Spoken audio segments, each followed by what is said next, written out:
Hey guys, good morning. So Tesla has a $32 million volume flow into these 210 puts for this Friday. Puts essentially on options are you think the stock is going down. I'm not really sure how familiar people who are going to be watching this video are going to be familiar with options, right? But that's basically it. Basically saying that a lot of big money thinks that for some reason these 210 puts out of everything else, right? There's the most money flowing into these 210 puts for this Friday. And again, this is a program that I have. I essentially have a Python script that spits out kind of like the easiest way to put it is like unusual activity on options. And I actually used to do this before when my TikTok was like at 80,000 followers before I got banned.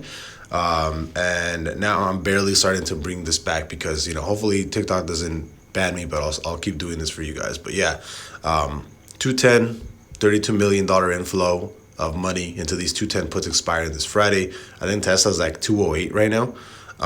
But I definitely think that this is more of a position of, especially because we got 3 days left. So I definitely do think that this is maybe more of a hedge position as opposed to us actually dropping down a whole bunch. But I did see a huge inflow of puts coming in for Tesla with like these ridiculous values like 30 million, 50 million, $10 million and stuff. So, yeah, specifically these 210 puts for Friday though, actually, let's see where these are.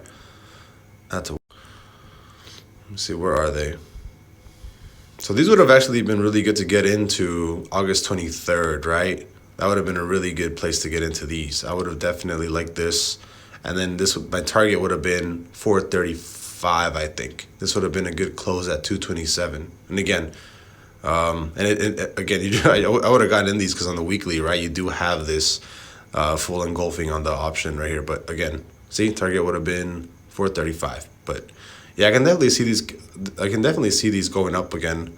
I would say maybe target would be like 1145 for these. So maybe like a 3x on these 210 Tesla puts expiring for this Friday. So I don't know. We'll see. As far as if I had to pick a target, right? If I had to, I'd say probably either $900 or maybe a target of like 1145. But I think $900 would be a solid target. So definitely still like a 100% return on these. But yeah, as far as Tesla's $32 million inflow, there's a huge volume flow into these 210 puts. So I'll see you guys later. Bye-bye.